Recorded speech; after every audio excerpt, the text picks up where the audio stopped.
অন্যান্য দিনের মতোই কেউ ছিলেন নামাজে মগ্ন, কেউ বা ছিলেন দৈনন্দিন কাজে ব্যস্ত। আচমকা প্রবল বন্যার স্রোতে নিমেষে শেষ হয়ে যায় একের পর এক প্রাণ, ধ্বংস হয় অসংখ্য ঘরবাড়ি।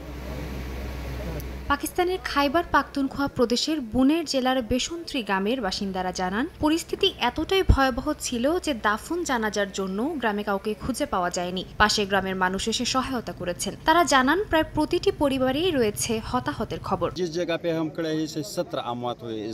যে যেভাবে পেরেছে নিজের জীবন বাঁচানোর চেষ্টা করেছে। কেউ পাহাড়ে চড়েছে, আবার কেউ পাহাড়ের পাশে আশ্রয় নিয়েছে। আমরা যেখানে দাঁড়িয়ে আছি সেখানে একই পরিবারের 17 জনের মধ্যে 14 জন মারা গেছে, বাকি 3 জন এখনো নিখোঁজ। প্রাদেশিক দুর্যোগ ব্যবস্থাপনা কর্তৃপক্ষের হিসাব অনুযায়ী 2 দিনে খাইবার পাখতুনখোয়ায় নিহতের সংখ্যা 300 ছাড়িয়েছে। সবচেয়ে বেশি বিপর্যস্ত হয়েছে বুনের সোয়াত, বাজাউর, তোরঘর, মানসেহেরা, সাংলা ও বটগ্রাম। উদ্ধারকারী সংস্থার মতে শুধু বুনের জেলার বেসন্ত্রী গ্রামে হাজারো মানুষ ক্ষতিগ্রস্ত হয়েছে। ঘরবাড়ি নেই, আশ্রয় নেই, ভেঙে গেছে সড়কগুলো। উদ্ধারকর্মীরা রাতের আঁধার ও বিদ্যুৎ বিচ্ছিন্নতার কারণে কাজ করতে হিমশিম খাচ্ছেন। হাসপাতালগুলোতে মৃতদেহ ও আহতদের ভিড়ে চরম সংকট দেখা দিয়েছে।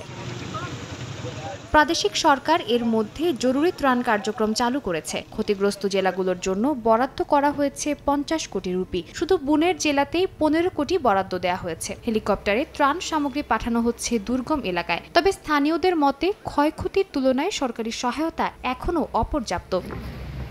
সাদিয়া তাসনিম, সময় সংবাদ।